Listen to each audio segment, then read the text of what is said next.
This podcast is a member of the Voices of Wrestling Podcasting Network. Visit voicesofwrestling.com to hear the rest of our great podcasts, as well as show reviews, columns, opinions, and updates across the world of wrestling.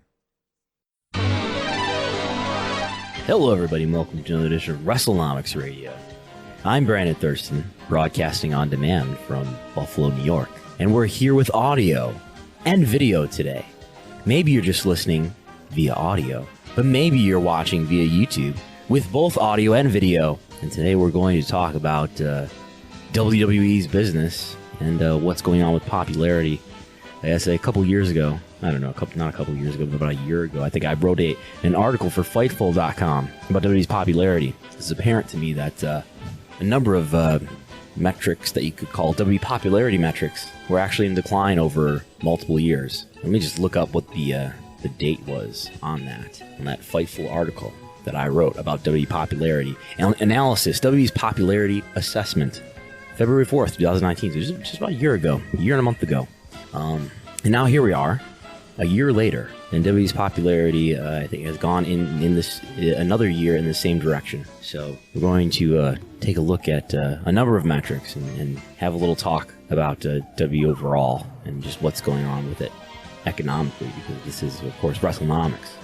So there's been a lot of interest in WWE stock since the launch of the WWE Network in 2014, and since WWE's impressive U.S. TV rights deals that were completed in 2018, and the latter of which, the TV rights deals, of course, they just went into effect in October. However, so just as good as that is financial news for WWE, the TV rights deals, however, there's a lot of evidence to support the notion that WWE's popularity has actually decreased over the last few years, roughly since 2016. And while revenue and profit metrics will probably be setting records for WWE for years to come due to the guaranteed escalating TV rights contracts, and because of the lucrative deal that they have with the Kingdom of Saudi Arabia to provide 2 events per year there. A number of key metrics and revenue streams, though, that indicate something about consumer interest are trending down. So the story with television viewership, we won't talk about television viewership when I talk in this section about WWE popularity, because television viewership is complicated and television is being watched less overall. So we're going to eschew television viewership for this discussion of popularity. We will talk about television viewership and audience trends separately. So besides television viewership, there are roughly 5 areas with public data that we can look at to consider WWE's popularity. And those 5 are live event attendance. Number 2, merchandise sales. Number 3, Google web search. Number 4, WWE Network subscribers. And number 5, YouTube views. I think I looked at a few more in my Fightful article a year ago, but I'm going to go with those 5. I think I included social media or something last year. But the latter 2 areas, those last 2, WWE Network subscribers and YouTube views, those are newer forms of media. So you might think those would be skewed to be on the rise just due to adoption, due to the nature of them being new media. But those areas actually declined last year. So they do give us some insight about WWE's popularity.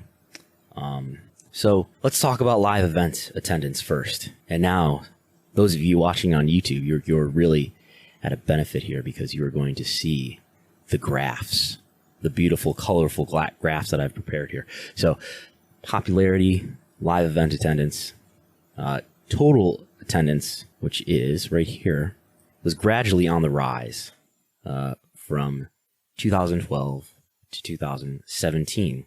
Broke 2 million in 2015. First time it had done that since 2009 over here. But we've been seeing average attendance, average North American attendance, decline since the year of 2016, where it was down slightly from the year prior, and it's been declining ever since. But so in 2016, although average attendance declined a little bit, that was offset by the fact that WWE was running more events, and by the fact that, international attendance was still looking real strong. You can see the 7,500 average in 2016 The year prior to that, it was slightly less, 7,300. So it was better in 2016 than it was in the year prior. But since 2017, there have been declines in both average attendance and total attendance, both domestically and internationally.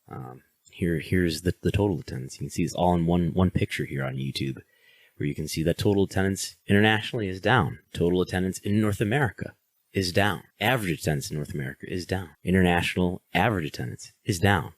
Total attendance worldwide is down. And WWE now, because they're having a hard time making a profit in non-WrestleMania quarters on their live events division, they are running fewer events. So secondly, we will talk about merchandise sales. And so merchandise sales are somewhat, but not completely related to live event attendance. Sales at venues account for about 37% of WWE's merchandise sales, and online sales make up the rest, which is the majority. Venue merchandise sales have declined, which is in the light red here, pink as some people call it.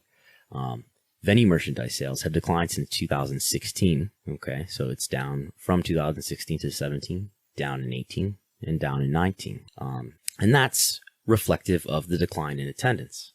So you can see total attendance from 2017, 2018, 2019, total attendance is down, and venue merchandise sales have been down almost on the same timeline. Sales per capita, though, at least in North America, pretty stable. Okay, always in this $9 to $10 range. Okay, and so that shows that decline, the venue merchandise decline, is largely related to attendance. Which makes sense. The more people you have at your events, the more venue merchandise sales you're making. However, after years of strong growth in the e-commerce, in the online sales department, you can see the really strong growth here. The early 2010s, you're making $14-15 million, and then all of a sudden, 2014, it really starts to grow to 20, to 27 the following year, to 37 35 the following year, to 38 in 2017, and 35 in 2018, and then down to 31 in 2019. So down those last 2 years. So that's also reflected here in WWE online merchandise orders, right? So it's not just that they're making less money, but they are in fact receiving fewer orders. So that's merchandise. And we'll talk about Google Web Search. Now, Google Web Search, of course, doesn't generate WWE any money, but I think Google Web Search is relevant to this discussion because I think it gives you an idea of how much people are thinking about WWE. And I know Google Web Search, oftentimes Google Web Search, you'll see a surge in Google Web Search because when something debuts or something first comes out. So that can be skewing. You'll also see, problems with the assessment that I'm trying to make here when, in WWE's case, you see a big surge in Google Web Search in 2007. And that's not because business was necessarily great in 2007, but that's because that's when Chris Benoit killed his family and himself. And there was a lot of attention directed at WWE. So Google Web Search doesn't necessarily always indicate that something positive is happening. But Google Web Search, I think, does indicate whether or not people are thinking about you. So Google Web Search peaks in 2016.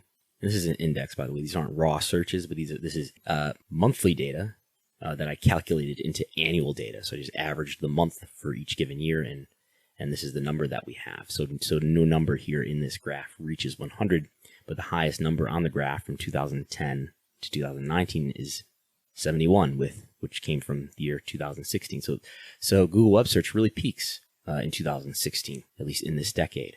And after 2016, it declines each year following, down to 57 in 2017, down again in 2018, and down again in 2019, down to the point where it's about half of what it was in 2019 as compared to 2016. Almost half. Searches cut in half. So that's worldwide.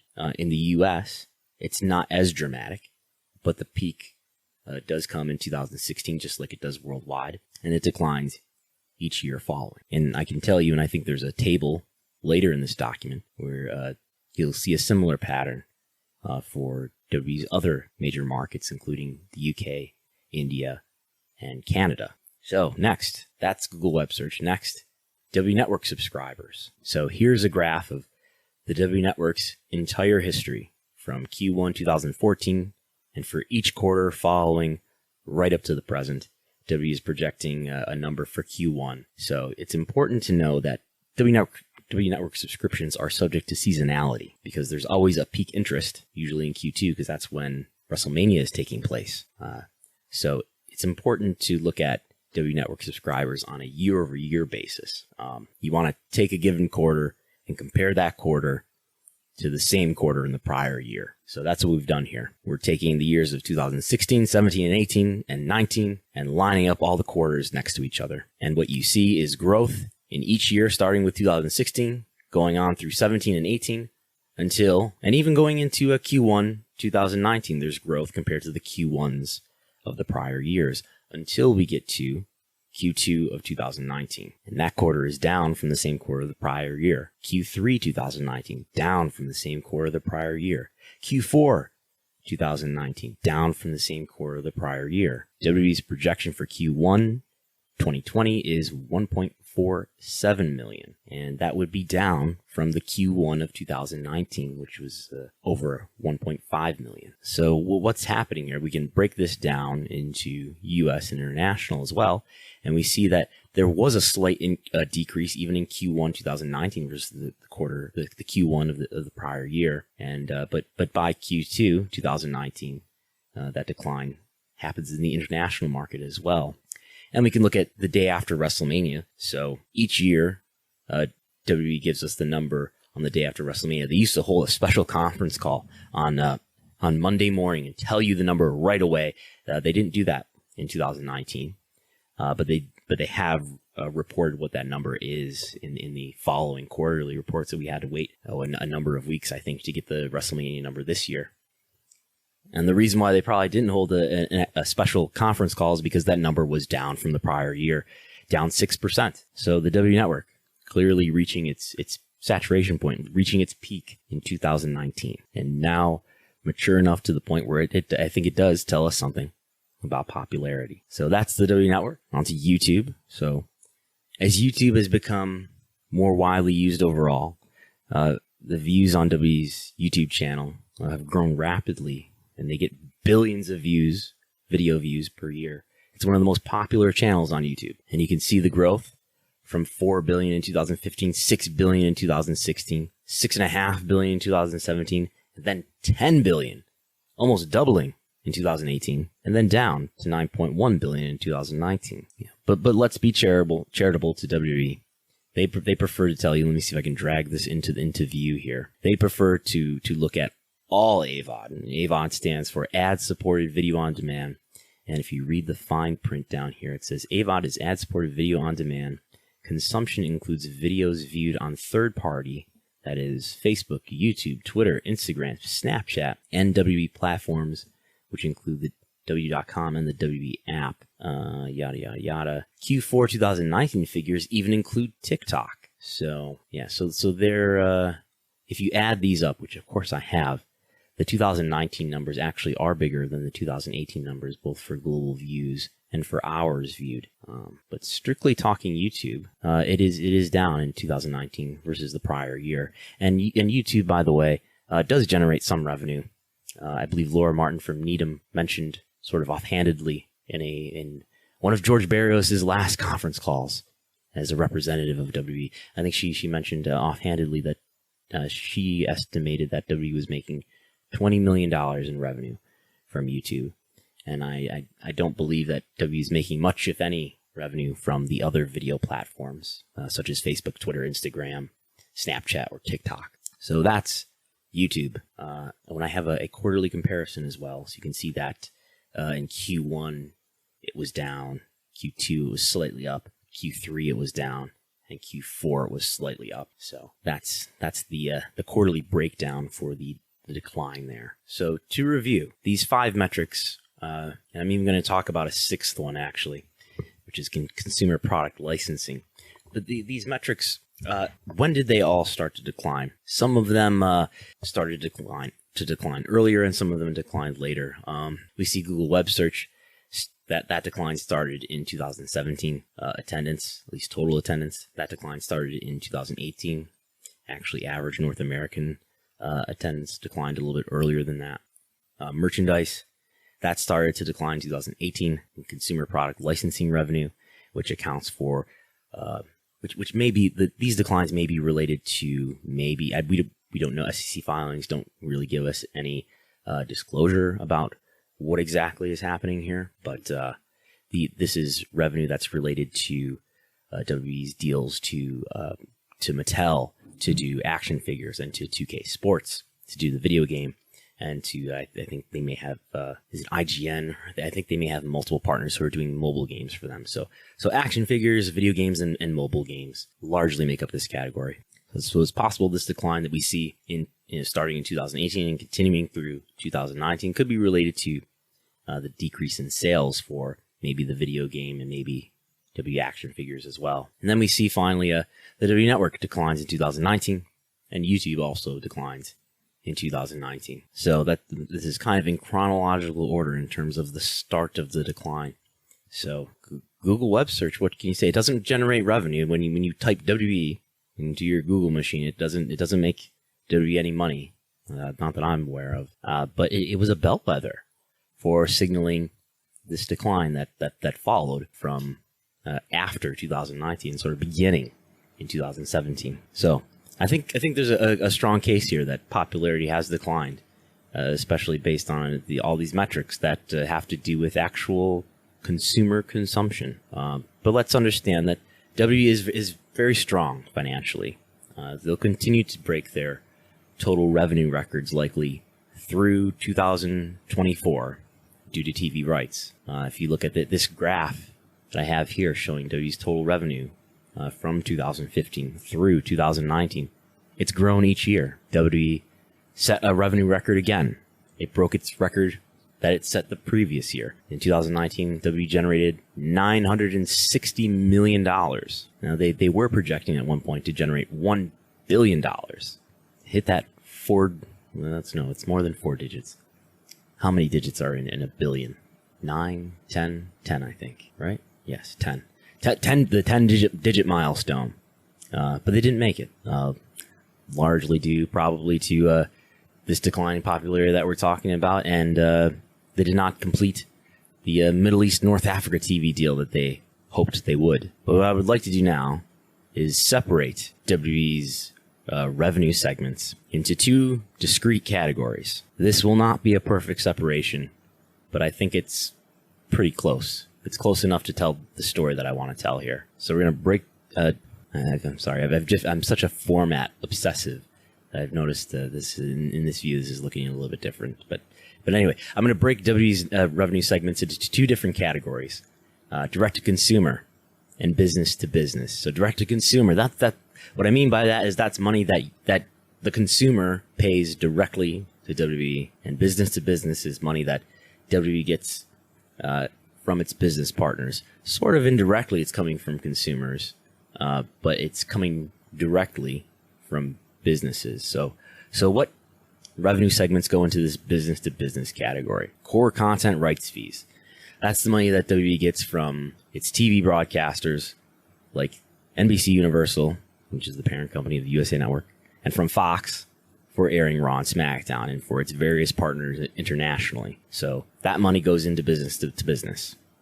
The advertising and sponsorship in its media segments. So that's the advertisements and sponsors that you see during Raw or during WWE Network events. That goes into business to business.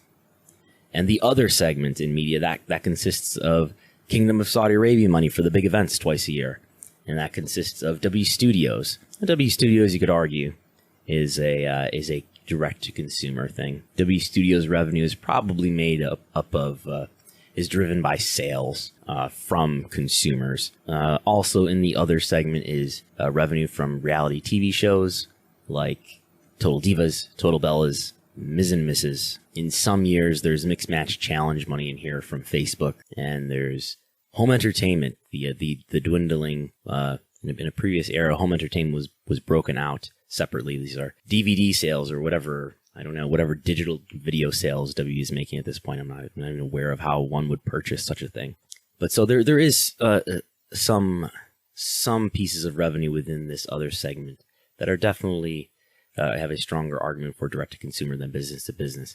But the vast majority of the revenue that is in this segment, namely the Saudi Arabia money and the reality TV money, that makes more sense to me to put into business to business. So the one more category for business to business, that's the advertising and sponsors related to live events, and that goes into business to business. So all the rest is direct to consumer. WWE Network subscriptions, which this network segment that they have also includes pay-per-view sales, whatever pay-per-view sales are still happening.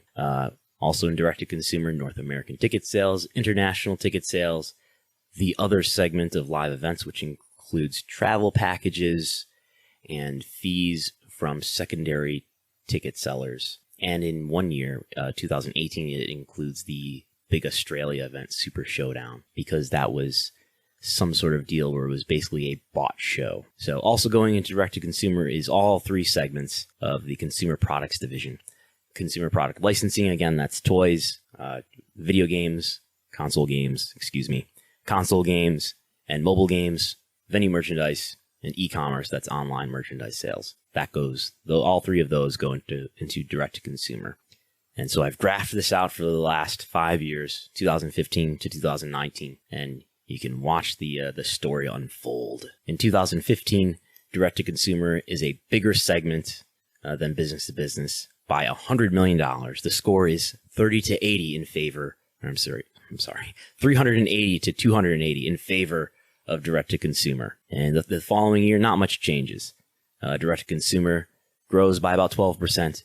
Business to business grows by about 9%. And the following year, business to business actually grows more than direct to consumer. And why does that start to happen? I guess, core content and rights fees are escalating. There's no Saudi money yet, but I guess it's mostly related to core content rights fees. And then we get to 2018, where the direct to consumer category actually declines by 2%.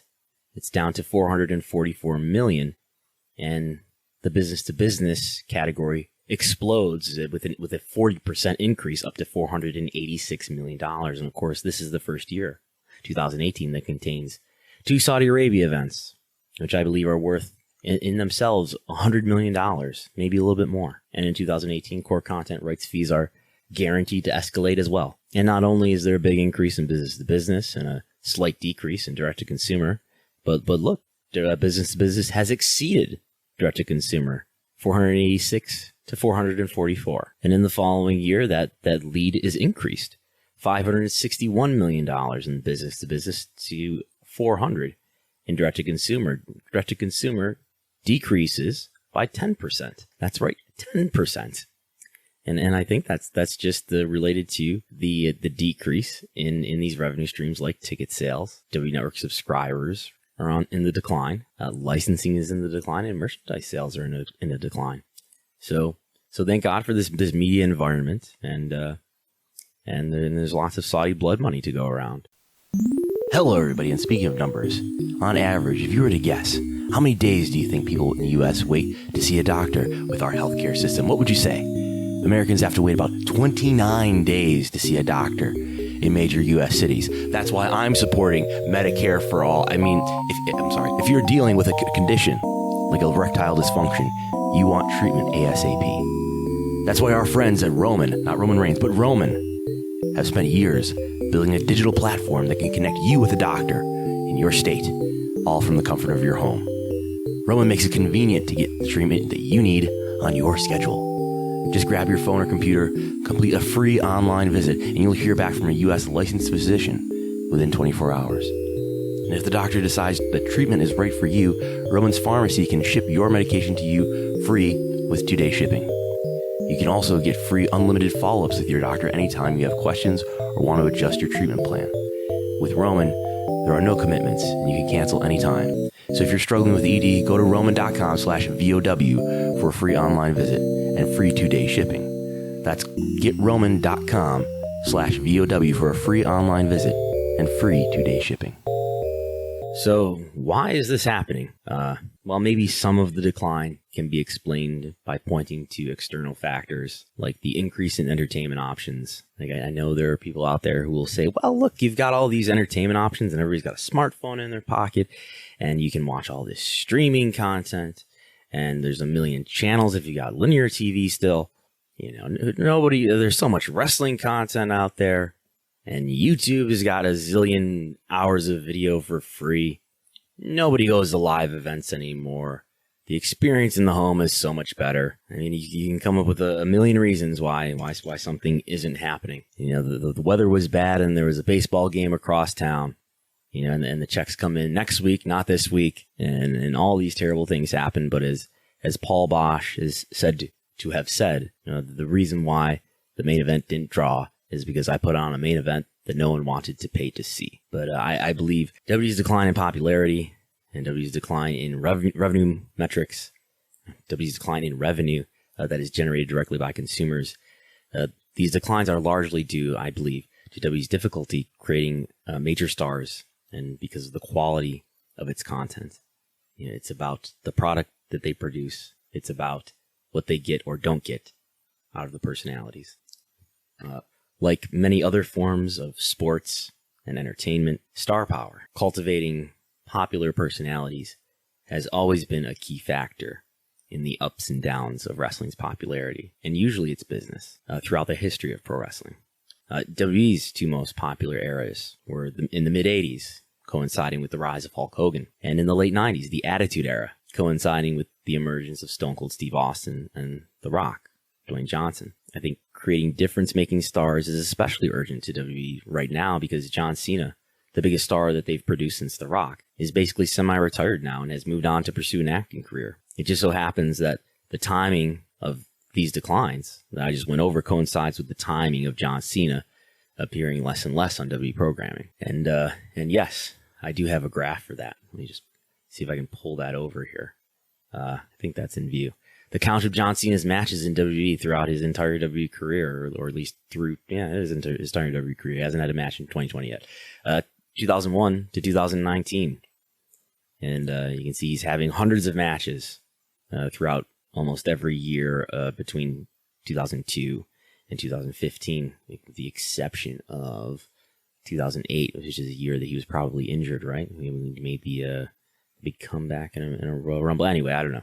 But he wrestles over 100 matches in almost every year from 2002 to 2015. And I remember this well. He has a shoulder injury at the end of 2015, and he wrestles only,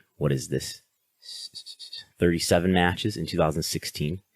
He wrestles more the following year, and then he wrestles a lot less in 2018, and he only has 8 matches in 2019. And again, what are the years where we really start to see the declines in some of WWE's metrics? It's 2018, 2019, and somewhat in 2017 as well. So pull that out of the way and go back to our thing here. So now we can talk about reception of WWE's main roster pay-per-view events. So to get some sense of the trajectory of the quality of the content of WWE's programming, I've studied feedback from 2 different sources, which are, brace yourself, Wrestling Observer newsletter polls and event ratings from the wrestling database website, cagematch.net, one of my favorite websites in the entire internet.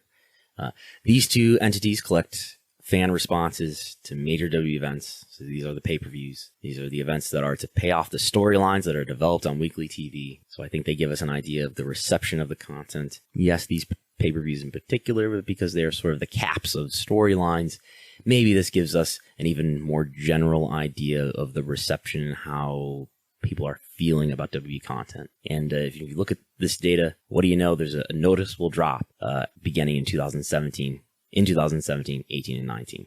We're in the 6s here in the entirety of the decade until you hit 2017, and now we're in the 5s. Similar is apparent in the Observer feedback, where you've got thumbs up percentages are in the 50s and 60s throughout the decade until you get to 2017. And then thumbs up percentages are in the 40s. And actually in 2019, thumbs up percentages are in the 30s, with only 34% on average. So according to Observer responses, things got really bad in 2019. And of course, you can question the sources here and say, well, these populations are probably made up of some of the most passionate fans. These are the hardcores, and maybe these types of fans are just the hardest to satisfy. So let's take that for granted. So even so, I think the key point to learn from this data is not so much whether these populations rate the shows high or rate them low, but that the thing to notice here is that these populations show a trajectory of becoming less satisfied with the shows over time. And both sources are consistent over the same period of time. They both show the drop-off in 2017, 18, and 19. So even if you think these are the hardest people to satisfy, more of them were unsatisfied beginning in 2017, and that coincides with the decline in a number of metrics. So I've done an R-squared and a correlation coefficient. I think that's what it's called, right? The correlation coefficient to show that observer thumbs up and cage match ratings have a somewhat strong relationship. Now, of course, critical success doesn't at all necessarily equate to economic success. Now, if that were true, you know what they say, if that were true, then every Best Picture winner would be the biggest blockbuster, and we all know that that's not true. Yet, on the other hand, the decline in critical reception here is coinciding with the decline in a number of key metrics, which we reviewed a moment ago. So the argument here is not necessarily that, if the product was better, it would be making more money, but the argument here is that the product has gotten worse, and at the same time, consumer metrics have gotten worse. So maybe those two things are related. So we have this sequence of events where consumer metrics decline, the satisfaction of a certain population of wrestling fans with the WWE product has declined. So why is this happening? Well, WWE needs to create stars, but apparently hasn't created one strongly enough. So Vince McMahon is the head of creative. He is the chairman and CEO of WWE, and Vince McMahon is also the head of creative for WWE's main roster programming, a role he has held essentially since he took over the company in 1982. While he's driven WWE through its most popular eras, I believe he has increasingly become a liability to the company in this role in more recent times. The likelihood that a difference-making star will emerge for WWE is constantly undermined by Vince's micromanaging influence over the creative and television production in a number of ways. He misevaluates talent. I don't think that he has a great idea of what a highly marketable star for today's audience would be like. But even if he did, talent is undermined in countless ways. Talking segments have become increasingly scripted. His creative team requires all on-screen personalities to use a glossary of jarring Orwellian buzzwords. Wins and losses of matches often don't seem to have much consequence. Storylines don't have a lot of long-term planning, at least long-term planning that's followed through on. Allegedly, Vince changes his mind a lot. Sort of related to those two things, the continuity is often poor. Viewers are therefore punished rather than rewarded for their time spent and attention that they pay to detail. And there's a lot of bad comedy that doesn't land well, is kind of pervasive, and undermines the momentum of a lot of characters. Most importantly, though, there's incredible tension between Vince and the audience about who the chosen star is going to be, and who's going to get the intended reactions. The story of WWE Creative over the last 5 years, at least, can basically be summarized as a struggle for power between Vince and his audience, or what he probably perceives as a vocal minority of his audience. I think Dave Meltzer's told a story once, and I don't know if it's something that is about Vince McMahon or if it's something that he believes, but I think it applies to how he approaches creative, in that there are three kinds of wrestling promoters. There's the bad wrestling promoter who just doesn't listen to the fans and just does whatever he wants. That's the bad kind of wrestling promoter. Then the second kind is an okay kind of wrestling promoter. You know, he listens to the fans and he gives them what they want. You know, that's an okay promoter. But the best kind of promoter is the one who manipulates the fans into wanting what the promoter wants. So I think that's how Vince approaches creative. He wants to be the one in control, and you've got an audience that's super aware of what's going on, and maybe aware that he wants to be in control. And so there's a great amount of tension between these two parties.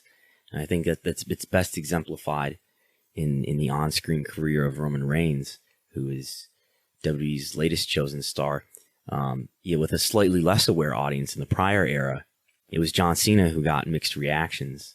But in this era of smartphones and ubiquitous internet, even more fans are hyper aware of the creative process and the work that goes into storylines. And fans increasingly don't provide the intended crowd reactions. Often characters that are supposed to be cheered as top stars are booed, and those that are supposed to be villains are cheered. And all this, too, I think, is complicated by WWE's storytelling not having a strong moral center. But rather than adapt to a changing audience, I think it's apparent Vince insists on trying to right the ship. In response to the tension, it seems some creative decisions and storylines are often played out in such a way that Vince can essentially prove that his initial impressions or his initial decisions about a character's marketability were right all along. The idea that Vince knows best, he knows best how to appeal to the widest possible audience, which I think is an exaggerated premise, if it has much truth to it at all at this point. I think what's actually going on is, Vince is projecting his own personal taste, his own personal preference about pro wrestling or sports entertainment onto a wider audience, which supposedly exists, but just happens to be absent. And actually, amid all this dysfunction, his actual audience is measurably declining. And so there's a defense to this point of view that I just laid out, which is that there's this vocal minority. This is a phrase that Vince used himself on a conference call in 2015. There's a vocal minority in the current audience that's disproportionately amplified, and they're just extremely difficult to pacify. They basically can't be won over in terms of getting the intended crowd reactions. This portion of the audience can sense who the company is getting behind, and whether it's Reigns or Cena before him, this vocal minority, their opinions are so diverse that inevitably they're going to reject whoever they perceive to be the chosen star. So it's basically impossible to cultivate a huge difference-making star in the presence of this fan group, who are very passionate. And it's this vocal minority of fans who are rejecting WWE's chosen heroes, who are actually the biggest consumers of the product. So it's frustrating. These people are kind of hypocrites, so the defense goes. So their discontent isn't even backed up by any direct economic consequence from themselves. Meanwhile, on the trending schedules and on the balance sheet, WWE is breaking its financial records. So if some of the audience has turned away from the product, it's largely because of these confusing reactions generated by this vocal minority. Again, that's the defense. I believe that the vocal minority, which I'm not sure is actually a minority, is a symptom of WWE's broken and distrustful relationship with its audience. I believe the differences in how you appease the passionate fan and how you attract a wider audience are largely exaggerated to justify the increasing differences in taste between the company's decision maker and the consumer base. I think if you use this narrative that it's just the hardcores that are around, I think it's the people who are willing to deal with the most resistance, who are willing to stick around through the worst content, who haven't been chased off yet. But for whatever you think the reasons are, there have been economic consequences. Many people have disengaged. That's evident in the trends of revenue streams and metrics that are indicative of consumer interest, which were, again, discussed a moment ago. But WWE is still a popular brand. It's still popular enough to do great business in this environment, clearly. It's just that WWE's popularity is declining. So WWE is setting financial records almost completely because it has a strong brand and it's dominated its industry for a long time. It's had a long time to build up this strong brand. And the company now, fortunately, finds itself in a media rights market that strongly values live sports or sports-like content. And to a lesser extent, WWE's in the financial shape that it's in because of the value that the Saudi government sees in being associated with the WWE brand. And of course, WWE's willingness to do business with that government. So I think that's a good place to leave it at for now. I've blabbed on for almost 45 minutes, so we'll stop there and we'll pick up with some additional topics I'll just give a preview here. We'll probably talk next time maybe about viewership and attendance, a big picture view of Raw, SmackDown, viewership and attendance trends. We'll throw some NXT and AEW in there as well. Other things I am ready to talk about. The WWE's international business, what's going on with the India TV deal, UK TV deal, MENA TV deal, and competition, which I'm sure will be exciting and an interesting topic. Everything from All Elite Wrestling, New Japan Pro Wrestling, Ring of Honor, and when I say competition, of course, I'm talking about WWE's competition, and the management shakeup, and the future of the WWE Network, possible future of WWE selling its pay-per-view rights to a major streaming player, and just what happened to George Barrios and Michelle Wilson, and why they're no longer co-presidents at WWE. So until next time, I am Brandon Thurston. You can follow me at Brandon Thurston. You can follow Wrestlenomics at Wrestlenomics. You can go to Wrestlenomics.com and find a lot of resources, many of which were used to put together the data that you just saw. Or if you didn't see it, you heard about it. And if you didn't see it, you can go to Wrestlenomics YouTube channel. If you, go to YouTube and search Wrestlenomics, you'll find it quickly. And you'll find the video version of this piece of audio. In fact, I'll probably put a link to the YouTube video in the description for this podcast. In other news, we're going to have to talk about coronavirus too next time. But in other news, there was a new lawsuit filed against WWE, alleging some issues with WWE's business deal with Saudi Arabia, with the Kingdom of Saudi Arabia. And the prevailing wisdom so far, though, is it's not a very strong case, so don't get too excited. But yeah, we'll talk about all that and more next time.